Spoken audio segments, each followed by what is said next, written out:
Wyndham Hotels and Resorts makes travel possible for all. Whether it's the long haulers looking for a great cup of coffee, a roomier rest for the on-a-whim road trippers, or a place to make summer memories with the whole family. No matter who you are, where you're going, or why, with 24 trusted brands to choose from like La Quinta, Days Inn, and Super 8, your Wyndham is waiting. Get the lowest price at WyndhamHotels.com. Restrictions apply. Visit website for more details.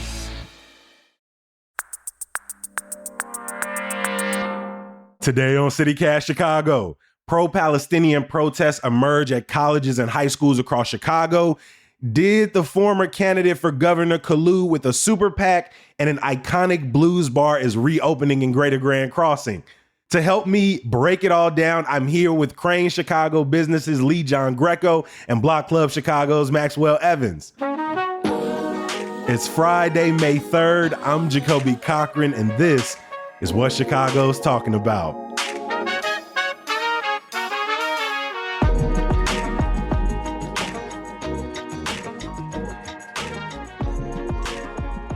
Lee, welcome back to CityCast Chicago. How you feeling today, my friend?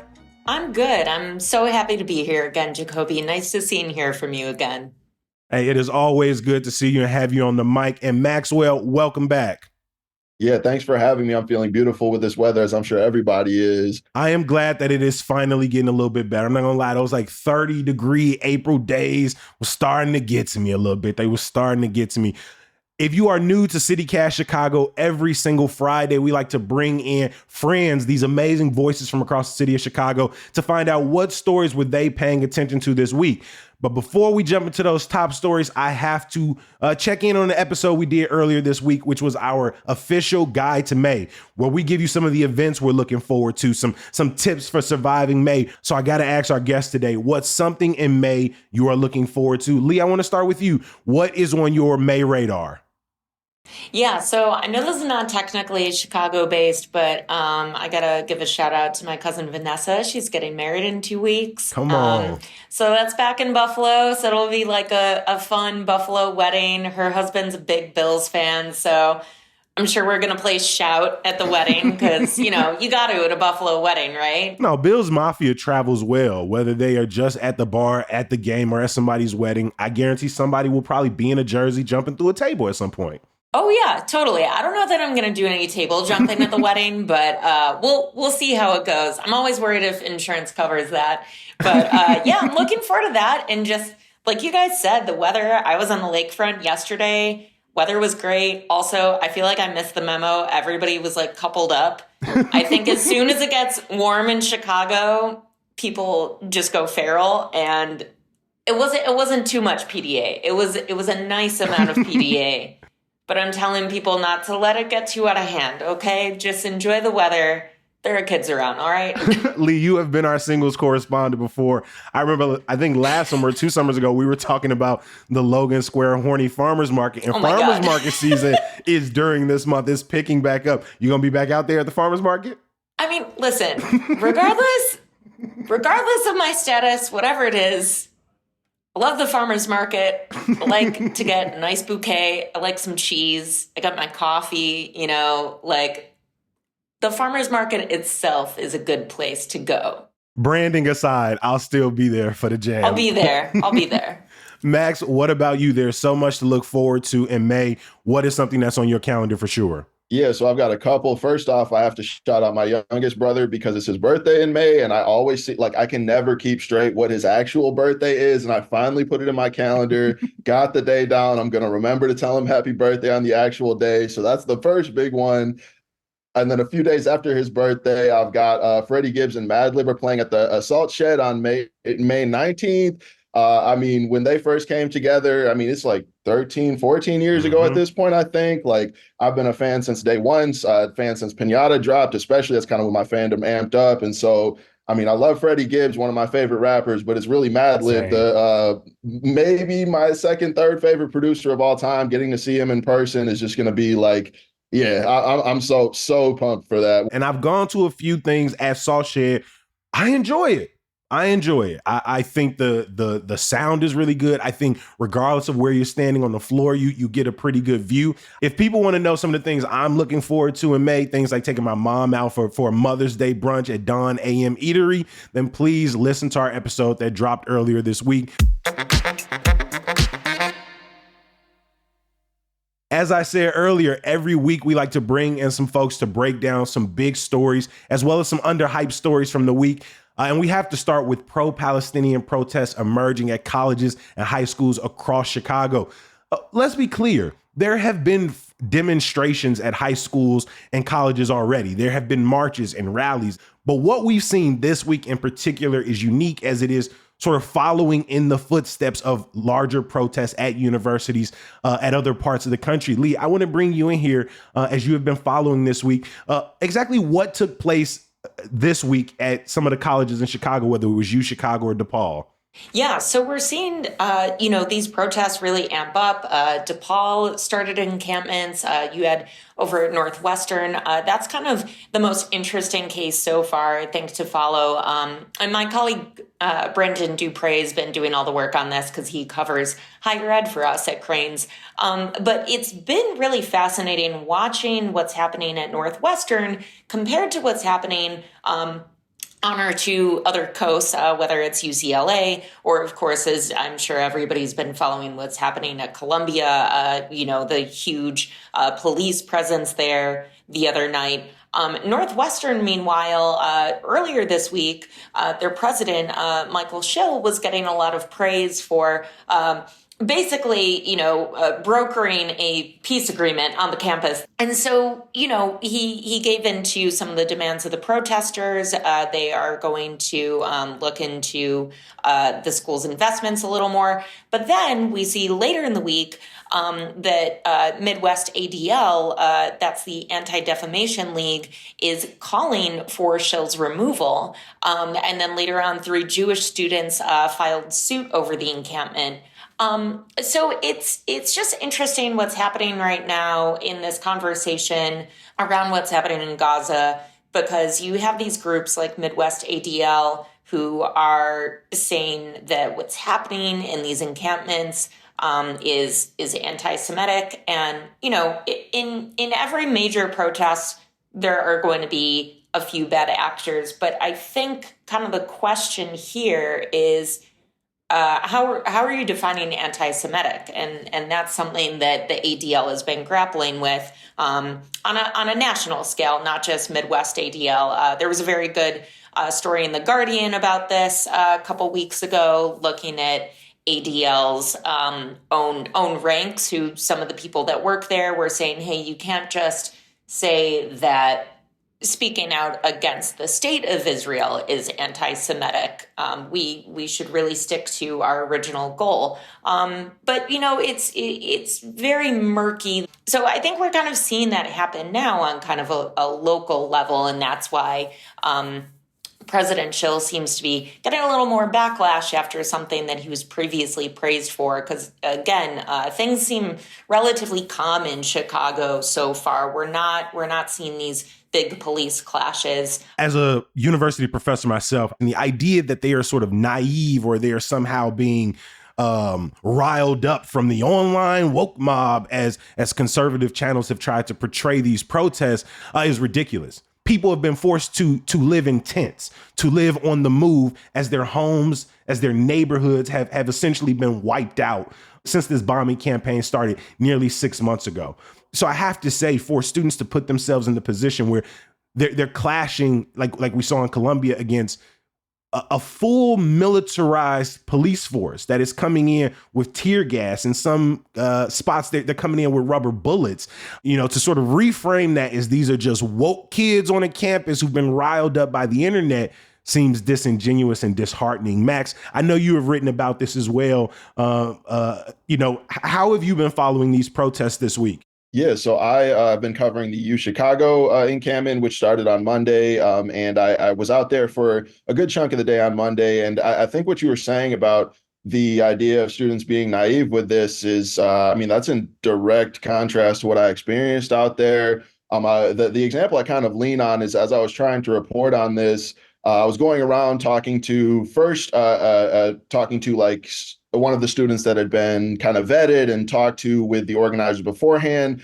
They put this person out as like a media contact, basically, like to field questions and things like that. And so afterwards, I went beyond them, tried to talk with other students on the encampment as well. And immediately as I did so, some other students came up to me and were like, "Hey, we're really not trying to have you do that. We want you to only talk to the people that have been vetted first."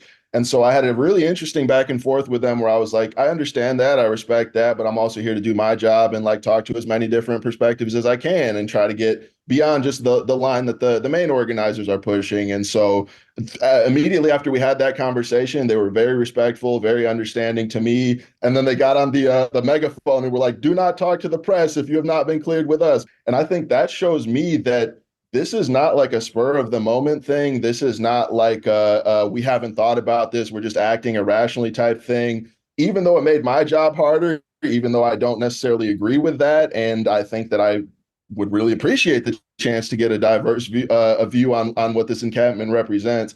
I also think it shows that people are taking this very seriously. They don't want somebody that isn't affiliated with them. They don't want some random coming in and infiltrating their encampment to then be reflected in the media as, "Oh, this is representative of the students. Oh, this is representative of what we want." I mean, again, like I am the media. I am trying to do my job. It is frustrating to not be able to more effectively like reach out and get all the perspectives that I wanted. But I think the way that they handled it with me personally, the way that they showed me pure respect, no like confrontation, no like get off our encampment or anything like that, that sort of balance shows me that young people are really thinking of this. They're really putting time and effort into this. And frankly, I've seen the way that mainstream media has treated causes. I've seen the way that mainstream media will not necessarily do deep dives. And I can definitely empathize with that frustration. And it's just brought up a lot of issues that I think are necessary for myself as a reporter, myself as a person existing in this world to grapple with, and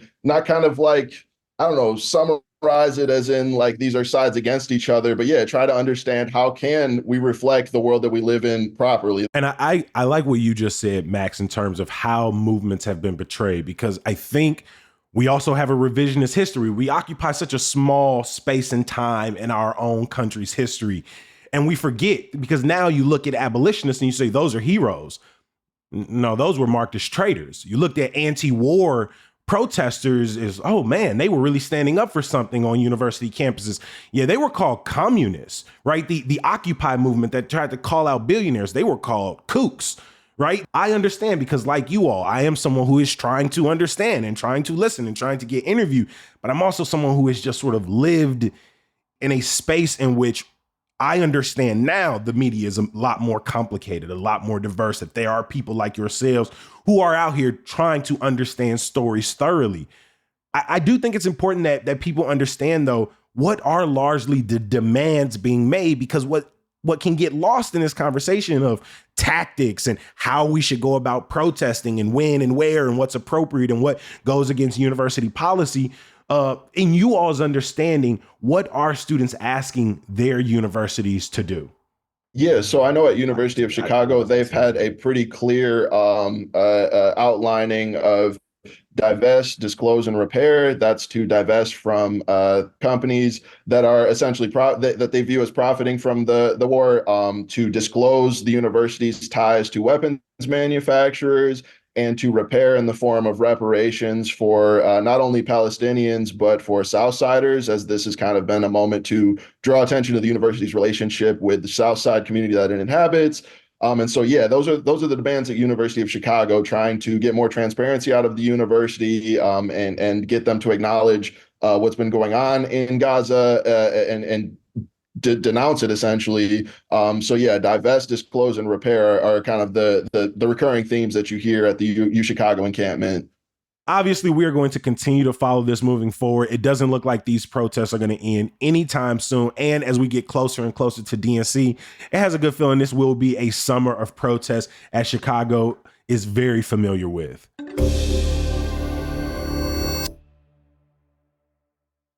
Every single week, we want to look at the stories that are not just on the headlines or the front pages, but stories that maybe people glossed over or are not as familiar with. Lee, I have to start with you. There has been a story out for a while now that's asking, did former candidate for governor Darren Bailey collude with a super PAC? What's going on here? Because I'm not going to lie, eyes glazed over this little one, even for me.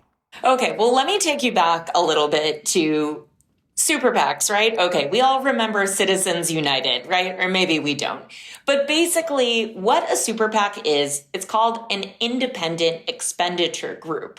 And these are groups that are allowed to raise an unlimited amount of money in a campaign as long as they don't coordinate with the campaign or with the candidate. So, for example, Jacoby, let's say you are running for governor of Illinois and I want to support you. And maybe Max is running against you and I want to run ads against him. So I could set up a super PAC called Illinois for Jacoby, and I could create a bunch of ads that are talking about how great your ideas are, or I could make a bunch of attack ads against Max. And I'm allowed to spend as much money as I want on that, as long as I don't call you up, Jacoby, and say, hey, what kind of things do you want us to talk about in these ads? So that's kind of, the basics of this coordination, right? So we can't talk on the phone. Nope. We can't text, no emails.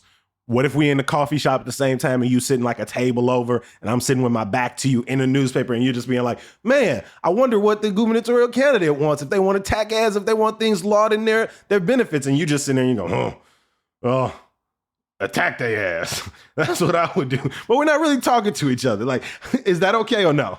Well, you know what? This is where election law gets really murky, right? Because, to be honest, I'm not sure if I ran into you in the coffee shop, Jacoby, and we were just talking about, the Chicago Blackhawks or something. I don't really think that counts as like any kind of coordination because we're not talking about the campaign. But there are so many ways to get around these election laws, right? And especially when it comes to super PACs. So for example, if you were a candidate and you went on CityCast and you started talking about how you think crime in Chicago is really bad, I could then take those quotes and slap them up on a super PAC ad, and that would be totally fine because you said it in a public forum, and candidates do this all the time. They say something in a newspaper and then it goes in the super PAC ad.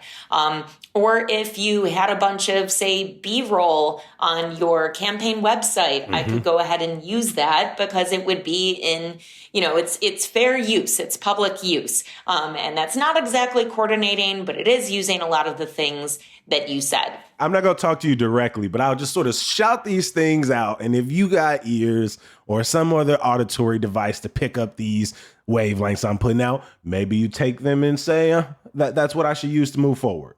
Right, exactly. So what's happening with Darren Bailey, who was the former GOP nominee for governor in 2022, and Dan Proft, who is a right-wing radio host and also the founder of the super PAC called People Who Play by the Rules PAC, which, funny name considering what we're going to get into here. That's a finger-wagging name right there, Brody.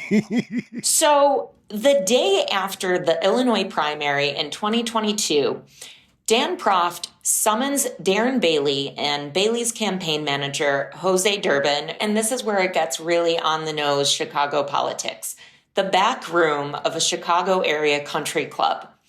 And there's nobody else in this back room except Bailey, Durbin, Proft, and the waitress who takes their orders, according to the testimony that we heard on Monday.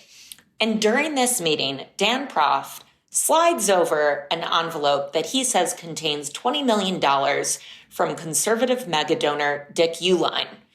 And basically what he says is, Darren Bailey, I think your campaign is awful right now. He actually calls Jose Durbin a, quote, effing moron. And he says, you need to hire me as your campaign manager, fire your staff, and you'll get all this money. And if you don't do that, then what we can do is establish the super PAC. So Bailey refuses to hire him. And so that's where we get to the situation where, okay, now we've established there's a super PAC. And we've established also that Darren Bailey and Dan Proft really don't like each other. So I don't think they're going to have a nice conversation in the coffee shop, right? And the question becomes, how do you get the message of the super PAC on the same page as the message of the Bailey campaign? And that is where Darren Bailey goes on Dan Proft's radio show, sits directly across from him, talks about how bad crime is in Chicago, and then those same themes become the dominant theme of the super PAC ads. And so that is really the core of the allegation here from Democratic Party of Illinois Executive Director Ben Hardin, who's the one that filed the complaint against this. And they're saying, that is an example of coordination. And the other issue here is, even though federal election law pretty much enumerates what is and isn't coordination when it comes to super PACs, there's not a lot on the books on Illinois election law here that defines it. And so that has given Proft and Bailey's lawyers a little bit of ammunition to say, hey, you guys are hauling us in here and there are no rules exactly. Mm-hmm. You are using this case to establish these rules. You shouldn't do that. You would think backroom, like when you add that modifier in, backroom conversations, and like I feel like the last few, and I'm not trying to say this is on the same scale, but the last few Illinois corruption trials, for example, right? When we talk ComEd, when we talk Ed Burke, forthcoming with Madigan, so much of this is asking the question, all right, folks are not just out here being like, hey, you want to do some collusion?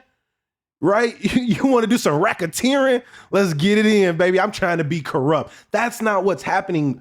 And so the Chicago way, as much as it feels like you know it when you see it, it also becomes this, I don't know if amorphous is the word, but it's something that it's allowed to be shifty and a little bit slimy, because the people we're working with and talking about and dealing with have some sense that the rules are very open-ended and flexible, allowing themselves a little bit of wiggle room when they are now sitting in front of, investigators. But I think to that point, even, even when I think about the Burke trial, which I covered, the phrases like, did we land the tuna yet? There are even probably ways, and I saw the lawyers argue this, where, that's not really evidence of anything. But this just seems so clear, to the point that when I spoke with Illinois election lawyers about this before the hearing, one of them told me that there are so many ways to get around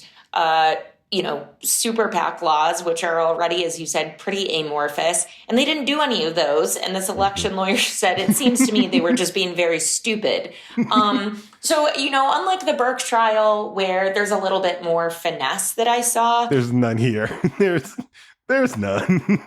There really isn't. And so that is what we will find out in June or July. The hearing officer is going to make a decision on this. And it will be really interesting, because I think if there's no further clarification here, then that'll basically be a signal to anyone in Illinois that basically they can kind of do whatever they want with super PACs. But on the other hand, if they do say that this was collusion, I wonder if then we'll see some sort of ordinance on the books, or see some official guidance coming from the Board of Elections that will enumerate things in the way that federal election law has done.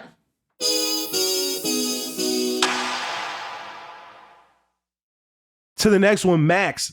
I just got back from Jazz Fest in New Orleans, so I've been in a very big sort of music, jazz, blues mood. And so your story about an iconic bar reopening in Greater Grand Crossing piqued my interest. Please tell me more. Yeah, so Lee's Unleaded Blues actually had its soft opening this past weekend. I was in attendance. They got three-time Grammy nominee John Primer, absolutely tore it up. He even played one of my favorite songs of all time, which is Nothing Takes the Place of You. Isaac Hayes did a cover of that. I know a lot of other people have, but I said that if I'd had a few more drinks in me, I probably would have started crying, because that's one of the most beautiful songs I've ever heard. But that's beside the point. We're here to talk about Lee's Unleaded Blues. they were kind of known as the underground of the underground for Southside blues, dating back as far as like the late 60s, early 70s when they were known as Queen Bees. Whereas like Buddy Guy's Legends and others of that nature have kind of been known in more recent years for getting big names out there. Lee's was kind of where you would go for the quote unquote authentic taste of Southside blues.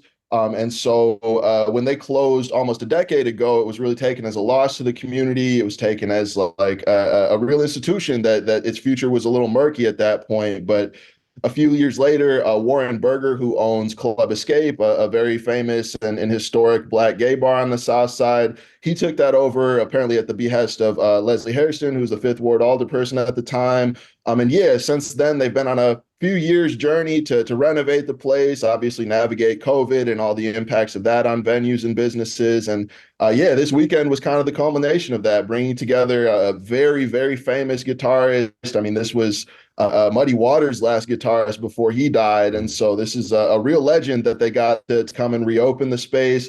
It's very exciting to see, like, will they kind of continue in that like underground, like focusing on just like who lives in the neighborhood, like drawing that kind of crowd, or if they'll focus on expanding to Chicago wide and really being kind of an establishment on the grounds of like Buddy Guy's Legends and Kingston Mines, things of that nature. So yeah, it's just a real exciting time to see what Lee's Unleaded's future holds. I mean, can you talk a little bit more about how important this is for the South Side? Because when I have conversations about sort of the cultural institutions of the past that uplifted parts of South Shore, Chatham, Gresham, Bronzeville, the low end, so many of these institutions, we can't even go back to the building, see it's repurposed, like see it being repurposed and go, oh, that used to be. So many of these things have just been wiped out. So to see, even in the last few years, you know, Muddy Waters' granddaughter trying to take his former home, make it a museum, to see, you know, this club be able to reopen in its space. Like, what does it mean for the buildings, the remains that are still here to be having this second life? I mean, I think I can use myself as like representative of that. I'd never heard of Lee's Unleaded. I've lived in Chicago only 5 years. I'm not from here. I had no idea this was a thing. Like, I didn't know that it would draw, that they'd be able to pull like this famous of an artist to do their reopening. Like, none of that history existed in my mind until I heard about the reopening, until I was able to write about this and get to learn the backstory. Like, if that building is demolished, if nobody cared about the institution or nobody had the resources to restore this institution in the way that it is, how many other people would be in that same position of like Lee's Unleaded? Once the people that went, once the regulars die off, like that's just the end. Nobody remembers it. And I think like the ability to go back in there, it's completely redone. Like there used to be a really cool tin ceiling that got taken out because it was damaged. There's not a whole lot of like relics from the original institution, but just the simple fact that it exists, that people are trying to honor that history, that they had such a beautiful kickoff to it with such a famed artist. Like now I know a little bit more about what the Southside's blues scene is all about, what it was all about, how it's influenced. I mean, there's a famous picture and recording of Muddy Waters and the Rolling Stones recording together. You could say that the Rolling Stones don't exist without Southside and West Side and Chicago blues. Like, it's really a beautiful thing to see just this one marker of Chicago's importance on the global stage. And yeah, getting to be in that in that energy and in that environment was really special. Beautiful. I got to give a huge thank you already to our guest, Lee John Greco from Crane Chicago Business, Maxwell Evans from Block Club Chicago. But before I let y'all go, I got to make sure we do the same thing we do with every single episode, and that's give CityCast listeners something positive to move off the mic with. And that's some good news. Come on, Max. Max always got my back, G, every single time. Lee, what about you? I know you got a cousin's wedding coming up you're really excited for. What's something else that's happening right now that's bringing you a lot of joy? What's your good news? Yeah, I think like I said earlier, honestly, just the weather, like I'm back on my bike. Come on. I'm doing, there's a Femmes and Thems ride this coming weekend, and I've never done those. According to Instagram, a safe space for women, femme, non-binary, and trans Chicagoans to ride bikes together. And the ride you mentioned this Saturday is their first birthday party. And it looks like they're riding from Green City Market in Lincoln Park to Pingtown Memorial Park in Chinatown. It's about a 10-mile ride, but it's a fantastic group. We have put on so many different biking groups around Chicago, reading and running groups around Chicago. And so this is another one we are happy to share with the City Cast Chicago listeners. Fems and Thems Bike Chicago. Check the link in the show notes to learn more. Max, I'm kicking it back over to you. What is your good news? Well, you see, I'm actually a hater, so my good news is bad news for a lot of people, but I can't stand Drake, could not stand Drake since about 2014. And so the Kendrick Lamar diss track, Euphoria, like just beautiful, pure to my soul, joy. I feel like the world is finally coming around to what I've been saying for 10 years. I'm a Scorpio, so Drake makes Scorpios look bad. I'm a Toronto Raptors fan. He makes Toronto Raptors fans look bad.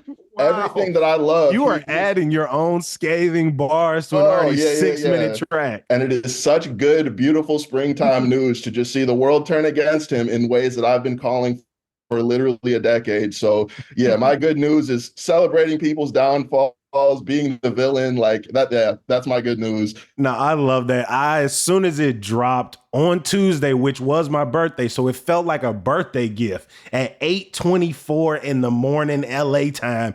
I felt like this was handed right to me, but I love, for as much as we can go through the double, triple, quadruple, quintuple, entendre, I appreciated the parts when it was just sort of straight and point. It's like, this ain't been about critics, not about gimmicks, not about who the greatest. It's always been about love and hate. Now, let me say, I'm the biggest hater. I hate the way that you walk, the way that you talk. I hate the way that you dress. And I hate you for some very basic reasons, but I also hate you for some very deeply personal and vindictive reasons. Like, I loved it. I love the whole thing. I have no skin in the game. I was down for just two people to say wild things to each other. I'm excited to see where this goes next, but I don't think it's enough to tell a person that they are short, have a non-advantageous contract, and they have a small shoe size. I don't know if that's going to cut it moving forward. Before we get out of here, I'm going to end us off with my own good news. And I've sort of mentioned it a few times over the last couple of months, but it's the opening of Call and Response Books in my former neighborhood of Hyde Park. Shout out to owner Courtney Bledsoe, who has been working to open not only a bookstore, right? We were just celebrating Independent Bookstore Day, and Chicago is known across so many neighborhoods for just how much we support our local bookstores, how much we invest in them. And I'm excited to see a new bookstore come into a neighborhood that already has some fantastic places and options to buy books,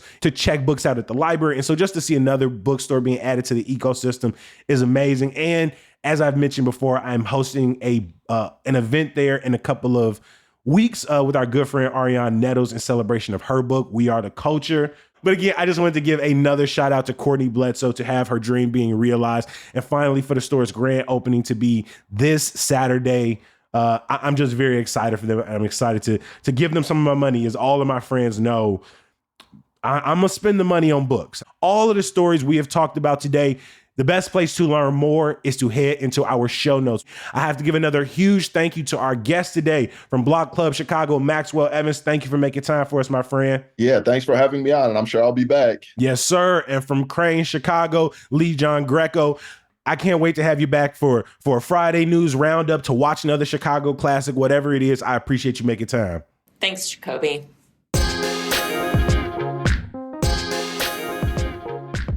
One more thing, I got to give a huge thank you to all the people who make CityCast Chicago possible.